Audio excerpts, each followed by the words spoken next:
Hello everyone and welcome back to DMG. This is laptop RAM.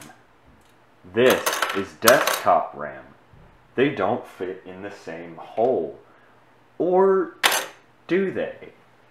I bought this cursed little adapter off of wish.com for $5. It is a laptop to desktop DDR3 adapter. I have a lot of laptop memory that I'm going to be testing here. So I'm going to open this up and then explain what makes this so strange. That's so dumb. The tear point isn't at like the actual crease in the bag. So yeah, you can tear it there, but then you still have to cut it open.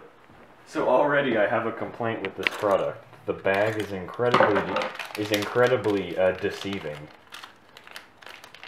Here we go. So this is a desktop RAM board without any memory actually on it. It has a laptop RAM slot that, yep, DDR3 fits right into. Now if you look at the traces, you will see that they are incredibly wiggly. Okay, there we go. It's up to the light now. You can see how wiggly the traces are, which is very strange. You would think that they would be straight, like the traces on most RAM. That's, well, it's really straightforward, quite literally. The trace goes just to the chip it needs to. But on here it just wiggles around everywhere.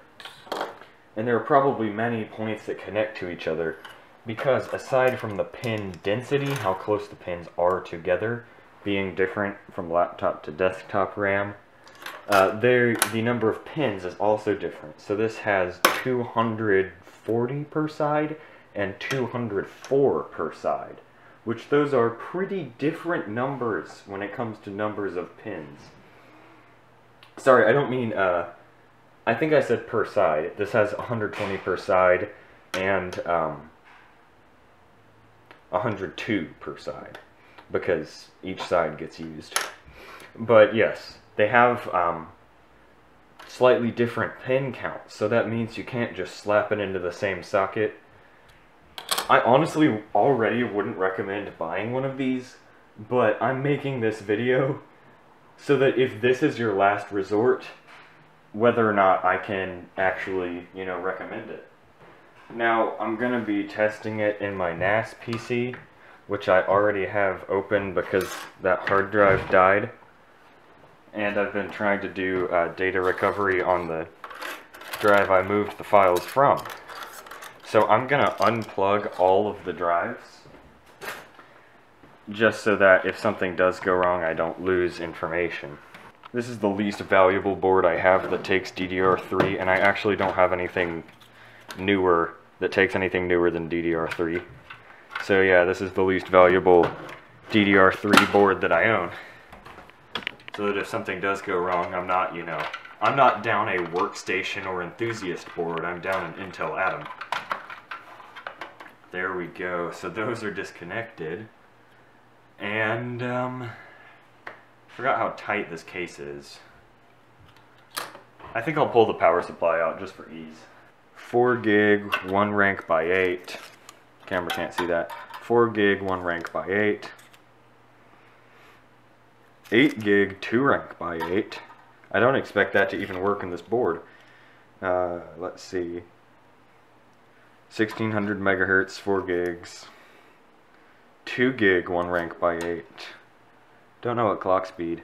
And this one that literally does not have a label, so I have no clue where it came from. Let's start with the unlabeled one first, because it looks like a pretty basic module. If this kills the board, I won't be super happy. Oh.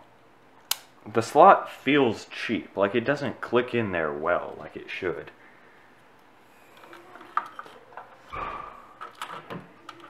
Now, if this does work, I may actually buy a couple more, because I have way more laptop RAM than desktop RAM when it comes to DDR3. And, I often refurbish and sell DDR2/DDR3 systems. So, if there's something that's not particularly fast and it's like it just needs to work, I could stick one of these in there, but of course I'd need to make sure that they are reliable and that I'm not flat out scamming someone. Because my business model is not scamming my customers. I think that's generally a good thing. Alright, you go back in there temporarily. No, then the power cable can't go in.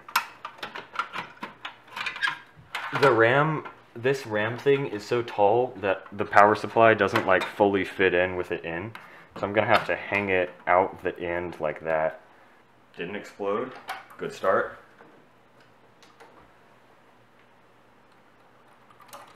Wow, it turned on.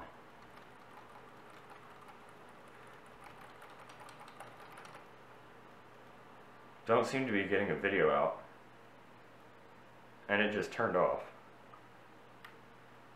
But that could just be it restarting and, you know, recognizing the new RAM.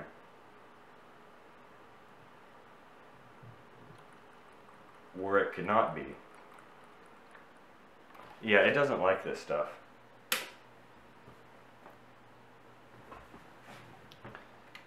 So that one's out. So this is a 4 gig stick.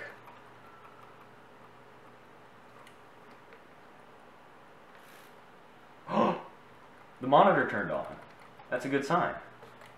That means good. Now I just gotta wait for the tube to warm up. Yo! Okay, so this RAM works. Now I just have to remember what the hell the BIOS key is for this computer. No, it's delete. Delete, delete, delete.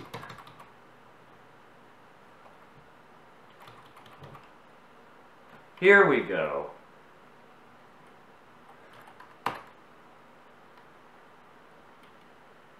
Okay, no, sorry, that's, what's it called? That's 2 gig memory in here. Is it gonna tell us? It's not gonna tell us the clock speed, will it? Alright, because it didn't explode, I'm actually gonna go grab a Windows 10 boot drive. First, I'm just gonna set this memory to the side, as, you know, it did work, because I want to test all of the memory sticks, because 2 gigs definitely is not enough for running a memory test on Windows 10, which is the only operating system I have that supports a memory test that I have. So I'm just gonna try all of them and hope that one of the 4 gig works, because if one of those works, that's what I'll use.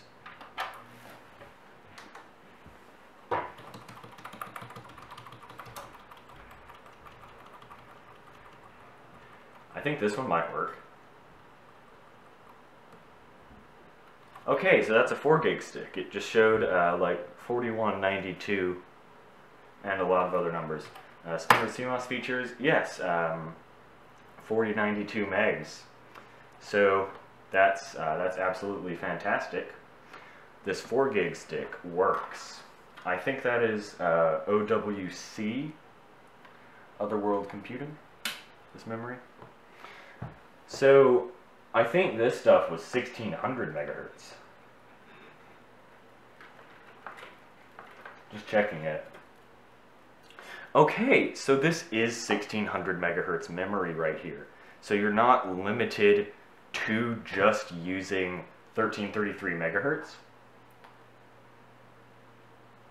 Yeah.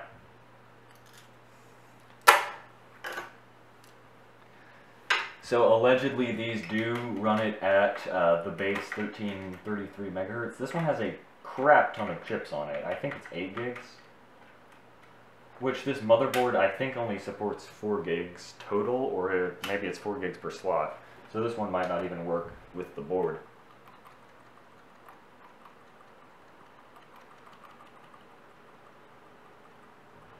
Yeah, this one's not going to work. Good night.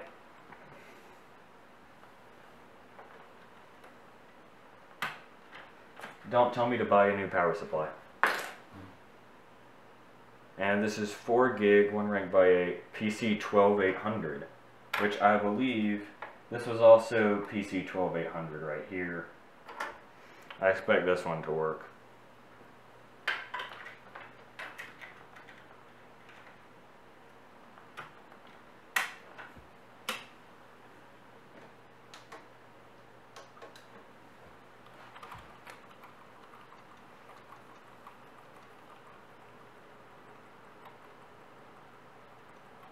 or not.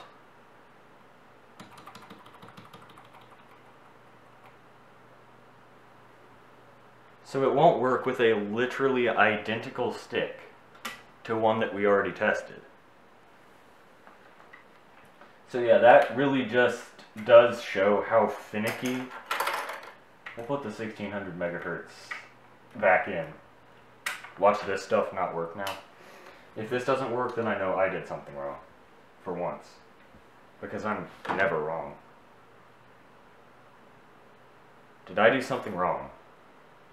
No, I didn't. This works.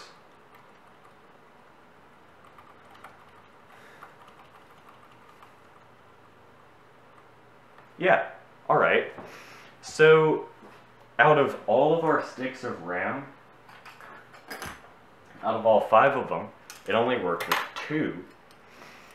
And the stick that's currently in there working should be identical in spec to this one. But this one doesn't work and that one does. So again, I really wouldn't recommend buying these. They're very finicky, just from what I found. I'm gonna go grab that Windows 10 boot disk. Alright, gamers, I have the drive.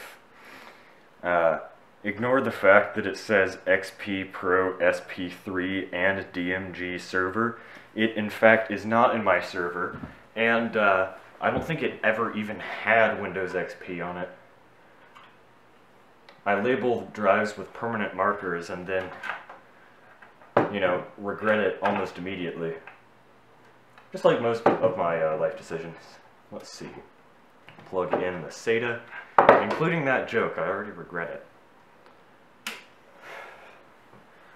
So, theoretically, a test that puts I just turned it off. Theoretically, a test that puts a lot of load on the CPU will also put a lot on the memory. So, I think I have Cinebench on this disk, so I'm gonna run it. There we go. Okay. So it said verifying DMI pool data, so that's just recognizing the drive because I haven't plugged this drive into it before. And it just shut off. It just freaking shut off. Did it just like break? Or did it just think it wise to shut off? There we go. There's your classic Barracuda 7200.12 on the verge of death sound.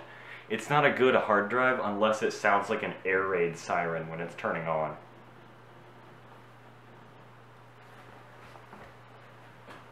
What? Is this Windows 7? That's not a Windows 10 loading screen.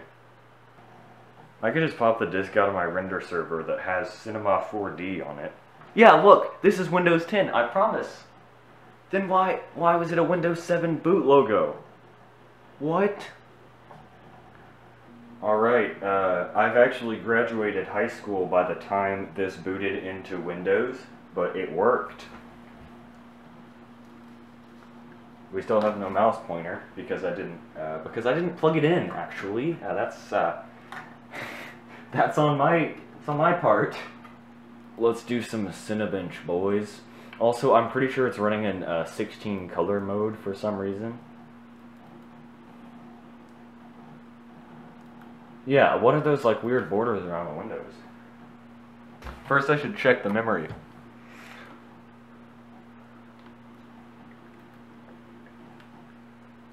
Got a very fast CPU. It doesn't even know the speed. That's a sign of quality here. We got a quality product. I bet our page file is just like huge. Let's go down to hardware info 64 while we hear that lovely hard drive crunch that's probably not healthy. It sounds more like eating Fruit Loops than a hard drive head, but you know, whatever. Alright. So here we go. It says we've got 4 gigs of 800 megahertz DDR3, which is actually what we should have because it's 1600 megahertz. But then it says it's 400 megahertz, and it's 800. So actually that's half the speed we should be getting, which is not good. So basically this is a 1600 megahertz module, and because it's double data rate, it's actually running at 800 megahertz. But if it's actually running at 400 megahertz, boosted to 800 because it's double data rate, that means we're getting exactly half the speed, which is horrible, pretty much. So if you're doing literally anything on your computer, I wouldn't recommend it. And yeah, our GPU also reports 400 megahertz because it's an iGPU, it uses the onboard memory. Let's check the memory section after we look at the memory down here. Yeah, that's how cool this thing runs.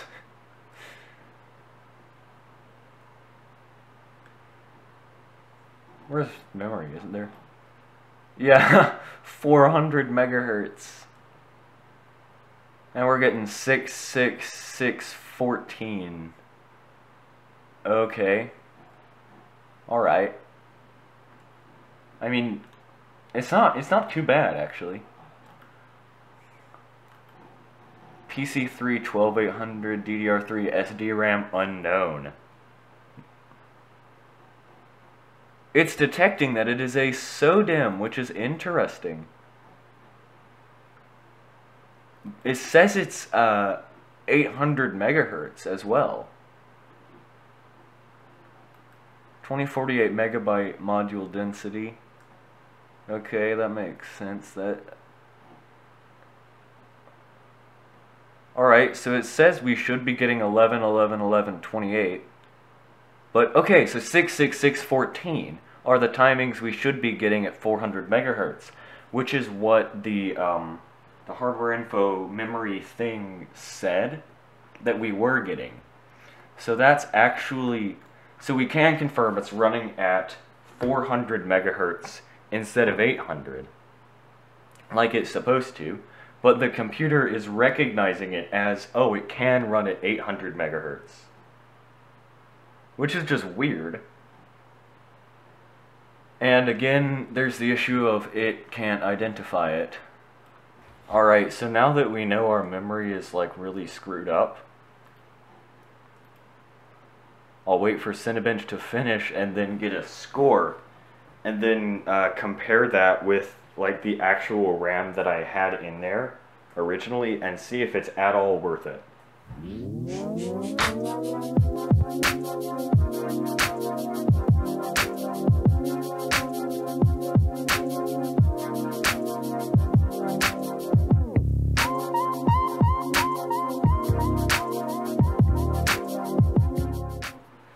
Oh, we got a record-smashing score of 42.